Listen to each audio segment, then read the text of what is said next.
Hi, I'm Samantha Kearney. I'm with Battered Women's Support Services, and I'm with the one and only Bif Naked.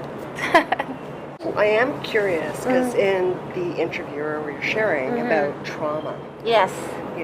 And so I'm with Battered Women's Support Services, so we support girls and women who've experienced complex trauma. Oh, yes. And it's not just an isolated one-time thing. That's right. So I'm curious of how did you overcome the trauma? That's a really good question. Well, I also think that it's different for everybody. Like, for example, my generation of girls, I know a lot of girls that are my age, so Gen X. We grew up in the 90s, early 90s and late 80s. For example, if we experienced, sexual assault when we were, in junior high or in high school, really and truly we were expected to just pull our socks up, pick up our reputations, and carry on with school. So there was not really any suggestion to us that something wrong had happened or something that was against the law. And I think that is the biggest difference that has happened between my generation and the generations to follow. So a lot of girlfriends that I have that, we can look back in hindsight and look at some of them, they went into sex work, for example. Or they went into it back then, stripping was a great job, a lot of money, right? However, we can look back at that and say, well, if they hadn't experienced that trauma when they were 12 or 13, they may not have chosen that path. And so for us, in hindsight, people are now discovering, wait a minute, that affected the outcomes for my entire adult life. And there's an experience that a lot of women I know have, that they are mourning it now. Because it's almost like the realization came very late for them, that they experienced something that was actually a crime. Because it was not framed as a crime for us. Right. And so that ignorance has, I feel anyway, for a lot of people I know, and even myself, has delayed trauma for them. So they can, kind of look back and in reflection, now they're struggling with it. And like you said, it's complex, meaning also there's multiple traumas they've experienced because one leads to another half the time. So for me, I can just look back at myself and just like breast cancer and what I do in peer support, women are traumatized by it. Even if I can sit there and I know, one lady is, she's got a husband who is in jail for domestic abuse. So she has her own traumas, plus her diagnosis triggered her to think of that because she has no partner that cares for her. And plus she already felt guilty for her kids, so now she feels guiltier for her kids because now she's sick. And so that compounds that trauma constantly. And I think that it's really hard in her healthcare providers. They don't understand that. Right. And unless she can get to a place where she can find support from services, she's not going to get that help unless she is really smart at Googling and figures it out and gets to some place where she can either go online for peer support or figure it out. I think that, as time goes on, I think that women get more educated about what's available to them. But I think the new generations have a better opportunity to deal with what's going on in their life. They have more services, more help that's available to them, plus they have a better knowledge than we did.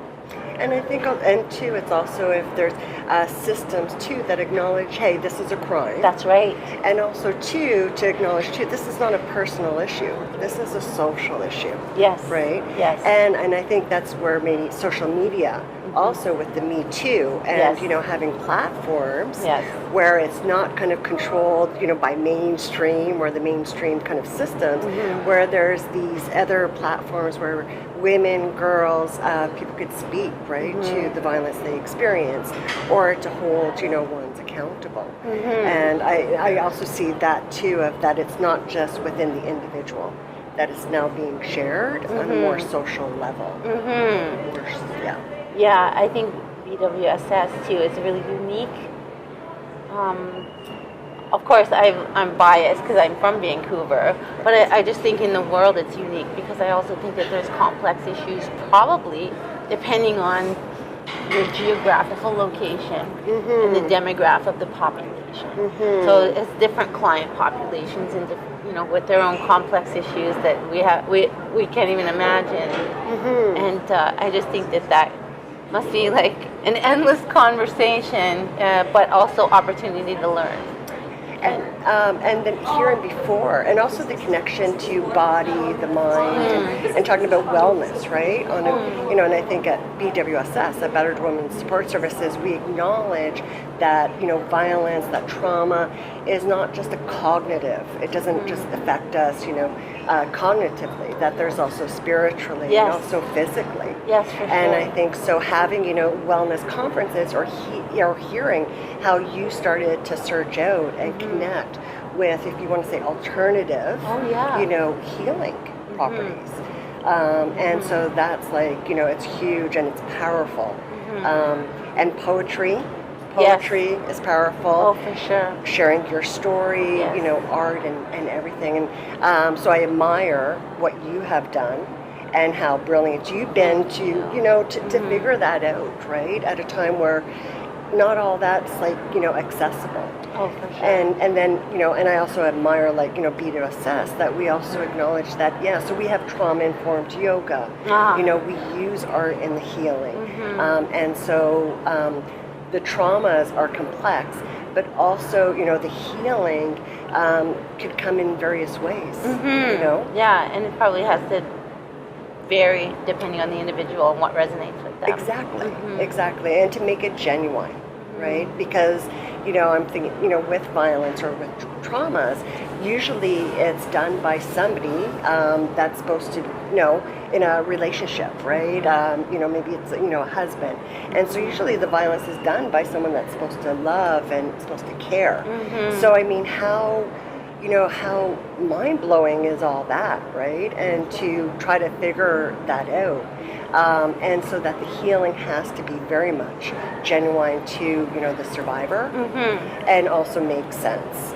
And it's not just doesn't happen, right? No. It could be, it could be a lifetime. It could be, sure. Yeah, like they say with meditation and with yoga, it's a practice. So every day you get up and practice again because it takes practice to keep it together every day. And that's okay because it's supposed to.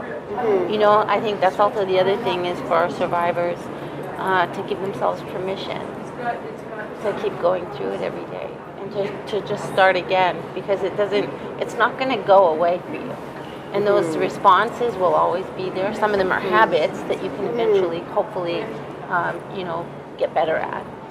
But at the same time, I think that there's also the thing with giving yourself permission to feel that again and acknowledge your own really complicated stuff that may include stuff like shame or guilt or just anything. And so, like I mentioned, I see it in my peer support with breast cancer patients, many of whom, it sounds a bit disillusioned in a way to say, but almost every woman that I've ever seen in the breast cancer center, if she's over 20, she's probably experienced some kind of a trauma or a discrimination or something that is, she carries with her. And so I find that that's really always a really interesting journey for her on top of the journey she's already going through. Yeah, it's and neat. The connection. Yeah, it's challenging, but it's also so rewarding and it's important work and you guys must love it. You must love your work. It's so... Yes. And I think I've been with BWSS for 15 years. Amazing. And I think it's because the things that I love is that one, it's the woman, right? So it's the survivor at the center, and it's the survivor who's kind of going to dictate, Yes.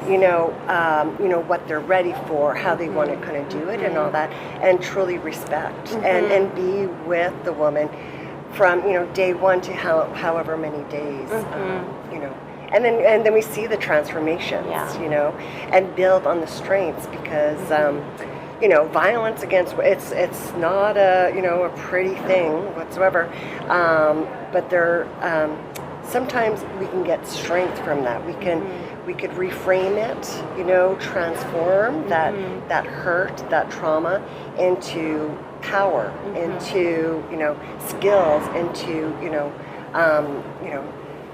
into qualities, right? And so it could be a blessing, and you could actually just cut that one out. I don't want blessing in there. No worries. Yeah, but I would agree with that. You understand what I mean, right? 100%. You know? Absolutely. It can be a blessing. Yeah, because it gets from like trying to figure out, okay, what do I need to do in order to heal? And then it's like, whether it's like picking up a pen and doing poetry, whether it's kind of, for me in my healing, it was reading books, and then I finally speaking to other women and realizing it's not a personal thing. This is a social thing. And I got so angry. And it got me, to take action. And here I am, many years later, with a women's group that's been around 41 years. Wow. And working with girls and women and supporting them, because there is an other side to violence. There is, you're there and you feel like you're going to be there forever, but there is. You do cross that wellness bridge, basically, with the help of other people and organizations. It's still really good, because I was thinking I should just I was so proud of myself. So it's like I have a lot more fun. I just had my friends.